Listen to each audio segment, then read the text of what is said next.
اعوذ باللہ من الشیطان الرجیم، بسم اللہ الرحمن الرحیم۔ یہ صفحہ نمبر 38 پر یہ سوال نمبر 3، صفحہ نمبر 38 سوال نمبر 3 ہے، فضائل قرآن پاک پر نوٹ لکھیں۔ تو فضائل قرآن پاک پر آپ جب نوٹ لکھیں گے تو اس کو سب سے پہلے آپ سمجھیں کہ فضائل قرآن پاک پر آپ نوٹ کس طرح لکھیں گے۔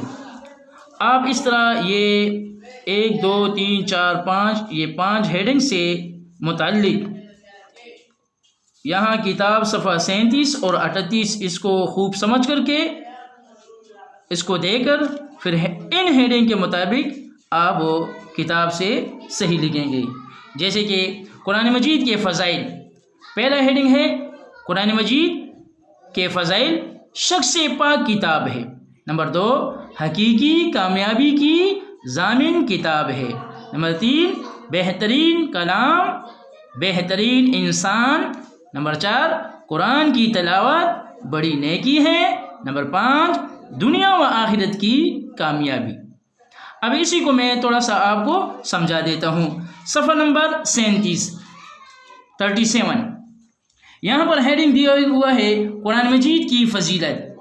آپ ہیڈنگ جب جواب لکھیں گے آپ لکھیں گے قرآن مجید کے فضائل۔ اب آپ ہیڈنگ نمبر 1 دے دیں گے شخص پاک کتاب ہے۔ اب آپ یہاں سمجھیں قرآن مجید میں جو کچھ بیان ہوا ہے وہ یقینی علم اور حقیقت کی بنیاد پر مبنی ہے۔ قرآن مجید میں جو کچھ بھی بیان ہوا ہے وہ یقینی علم اور حقیقت کی بنیاد پر مبنی ہے، اور اس میں کسی شک کا گزر نہیں، یعنی اس میں کسی قسم کا شک نہیں ہے۔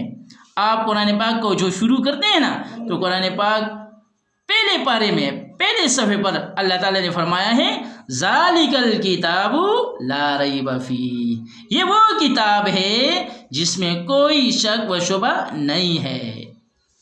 تو اس کا ہیڈنگ کیا بنے گا؟ شک و شبہ سے پاک کتاب۔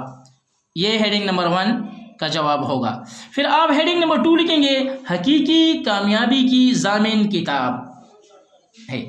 تو یہ یہاں سے شروع ہوگا۔ اس کتاب میں یعنی قرآن مجید میں ہر زمانے اور ہر خطے کے تمام انسانوں کے لیے مکمل ہدایت و رہنمائی موجود ہے، اور انسان کی دنیا و آخرت کی حقیقی فلاح کا معنی حقیقی کامیابی کا دار و مدار اسی پر عمل کرنے میں ہے۔ پہلی بات کیا ہے؟ اس میں تمام انسانوں کے لیے مکمل ہدایت و رہنمائی موجود ہے، اور دوسری بات کیا ہے؟ حقیقی کامیابی کا دار و مدار اسی پر عمل کرنے میں ہے۔ آپ جب قرآن پاک میں دیکھیں گے تو قرآن پاک میں اللہ تعالیٰ کی ارشاد ہے ہدی للناس، وہ آیت یوں شروع ہوتی ہے شہر رمضان الذی انزل فیہ القرآن، ماہ رمضان ایک ایسا مہینہ ہے جس میں اللہ تعالیٰ نے قرآن پاک نازل فرمایا ہے ہدی للناس۔ یہ قرآن پاک جو اللہ تعالیٰ نے نازل فرمایا ہے ہدن، یہ ہدایت ہے، للناس تمام انسانوں کے لیے، تمام انسانوں کے لیے ہدایت ہے، وبینات من الہدی والفرقان، تاکہ قرآن پاک کے ذریعے سے انسان اچائی برائی میں، جائز ناجائز میں، حلال حرام میں فرق محسوس کر کے تمیز کر کے اللہ کے جو کام اللہ نے کرنے کا حکم دیا ہے ان کو کرے، اور نہ کرنے والے کاموں سے اپنے آپ کو بچائے۔ تو جب اللہ تعالیٰ کے احکامات کے مطابق یہ قرآن احکامات کے مطابق عمل کرے گا تو اسی سے اس کو دنیا و آخرت میں کامیابی ملے گی۔ ہیڈنگ نمبر 3 ہے بہترین کلام، اور اسی میں بہترین انسان۔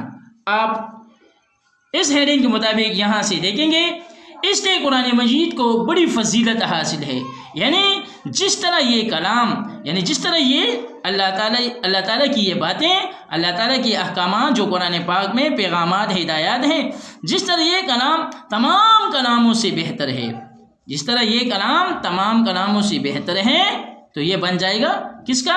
بہترین کلام۔ اسی طرح وہ انسان بھی ہم نے دوسرے لکھے نا بہترین انسان، بہترین کلام کی وجہ سے جو اس کلام کو پڑھتے ہیں تو وہ بہترین انسان بنتا ہے۔ کیسے؟ جس طرح یہ کلام تمام کلاموں سے بہتر ہے اسی طرح وہ انسان بھی تمام انسانوں سے بہتر ہیں جو خود بھی اس کا علم حاصل کرے، قرآن کا علم حاصل کرے اور اسے دوسروں کو بھی سکھائے، جیسے کہ رسول اللہ صلی اللہ علیہ وسلم نے ارشاد فرمایا ہے۔ جیسے کہ رسول اللہ صلی اللہ علیہ وسلم نے ارشاد فرمایا ہے، یہ صفحہ نمبر 38، خیرکم من تعلم القرآن وعلمہ۔ یہ حدیث کی کتاب ہے بخاری شریف، آپ انشاءاللہ پڑھیں گے۔ حدیث کی بڑی بڑی کتابیں ہیں جن کو کہا جاتا ہے صحیح ستہ، ان میں 6 کتابیں ہیں۔ ایک کا نام ہے بخاری شریف، مسلم شریف، ابو داؤد، ترمذی، نسائی اور ابن ماجہ، یہ 6 بڑی بڑی کتابیں ہیں۔ اس کے علاوہ اور بھی کتابیں ہیں لیکن یہ 6 بڑی بڑی کتابیں زیادہ مشہور ہے۔ تو بخاری شریف میں یہ حدیث ہے، خیرکم من تعلم القرآن وعلمہ، تم میں سے بہتر وہ ہے جس نے قرآن سیکھا اور سکھایا۔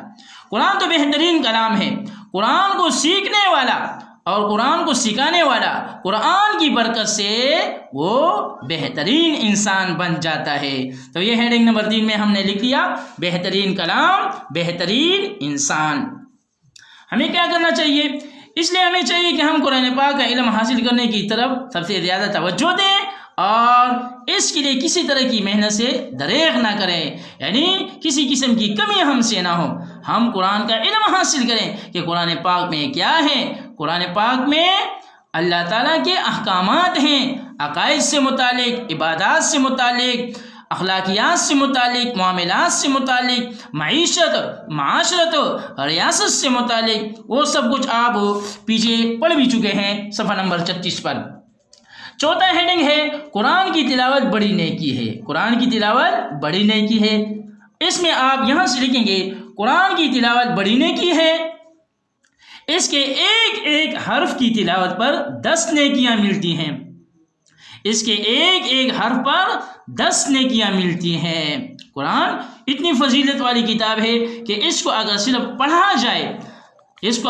پڑھا بھی جائے تو اس کے ایک ایک حرف پر 10 نیکیاں ملتی ہے۔ آخری ہے جو ہے نا، دنیا و آخرت کی کامیابی، یعنی قرآن کی ایک فضیلت یہ بھی ہے کہ اس کو پڑھ کر اس پر عمل کرنے کی وجہ سے دنیا میں بھی اور آخرت میں بھی کامیابی ملتی ہے۔ آپ یہاں سے دیکھیں، اس کو ہیڈنگ لکھ کر پھر اسی کے مطابق اس کو مختصر کر کے آپ لکھیں گے۔ اس پر یعنی قرآن پاک پر عمل کے نتیجے میں اللہ تعالیٰ دنیا و آخرت دونوں میں انسان کو عزت، سرفرازی کا مطلب ہے سربلندی عطا فرماتا ہے۔ یعنی جو بندہ قرآن پاک کو پڑھتا ہے، اس پر عمل کرتا ہے، اسے دنیا میں بھی اور آخرت میں بھی عزت بھی ملے گی اور سربلندی بھی ملے گی، یعنی بہت بڑا مقام ملے گا۔ اور اگر کوئی قرآن کو پڑھتا نہیں ہے، عمل نہیں کرتا ہے، تو اللہ تعالیٰ کے ارشاد کے مطابق جو اس سے منہ پھیرنے والا ہوگا تو وہ دنیا و آخرت میں ذلیل و خوار ہوتے ہیں۔ آپ اگر تاریخ کا مطالعہ کریں تو آپ کو یہ بات واضح طور پر نظر آئے گی۔ یہ اس میں مزید تھوڑی سی تفصیل ہے۔ تاریخ اس بات کی گواہ ہے کہ مسلمان جب تک قرآن کی تعلیمات پر عمل کرنے والے تھے تو وہ دنیا میں غالب رہے۔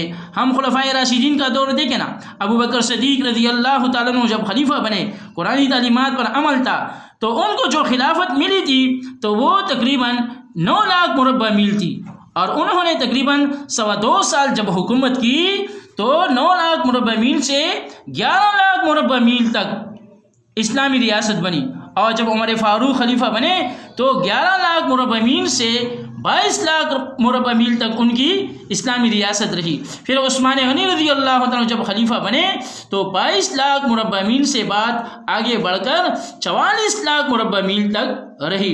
امیر معاویہ رضی اللہ عنہ جب خلیفہ بنے تو 44 لاکھ مربع میل سے وہ اسلامی ریاست 64 لاکھ مربع میل پر پھیل گئی۔ وہ کیوں؟ وہ اس لیے کہ وہ قرآن تعلیمات پر عمل کرنے والے تھے۔ تو جب قرآن تعلیمات پر عمل کرنے والے تھے تو ان کو کیا ملا؟ دنیا میں بھی وہ غالب رہے۔ اور جب انہوں نے یعنی بعد میں جو حکمرانوں نے اس کی طرف سے غفلت برتی، یعنی قرآن تعلیمات پر عمل نہ کیا، تو عزت و سربلندی سے محروم ہو گئے۔ آج دنیا بھر میں ہم دیکھ رہے ہیں مسلمانوں کی جو حالت ہے یہ کمزور حالت کیوں ہے؟ یہ قرآن پاک کی تعلیمات پر عمل نہ کرنے کی وجہ سے۔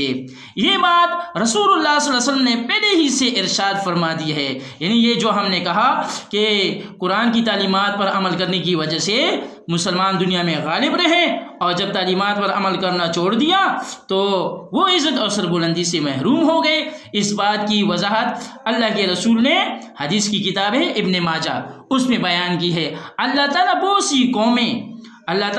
سی قوموں کو اس قرآن مجید کی وجہ سے سربلندی عطا فرمائے گا۔ یعنی جب کوئی قوم قرآن تعلیمات پر عمل کرے گی، جیسے میں نے کہہ دیا نا، ابو بکر صدیق رضی اللہ تعالیٰ عنہ، عمر فاروق رضی اللہ تعالیٰ عنہ، عثمان غنی رضی اللہ تعالیٰ عنہ، ان کو خلافت ملتی تو وہ آگے بڑھتے رہے۔ کیوں بڑھتے رہے؟ وہ قرآن تعلیمات پر عمل کرنے والے تھے، تو قرآن تعلیمات پر عمل کرنے کی وجہ سے ان کو سربلندی عطا فرمائی۔